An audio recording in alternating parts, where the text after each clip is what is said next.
We join the Pakistan Federal Union of Journalists in condemning the Punjab province government in bringing the defamation law. It is learned that the government did not include the stakeholders in its preparation.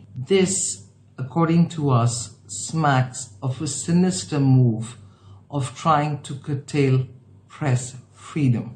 The Punjab province government must remember that the media is the fourth estate and it's critical to a vibrant democracy. Therefore, we insist and we join the Pakistan Federal Union of Journalists in demanding that the law must be reviewed and the stakeholders must be involved. Nothing short of it is going to be acceptable.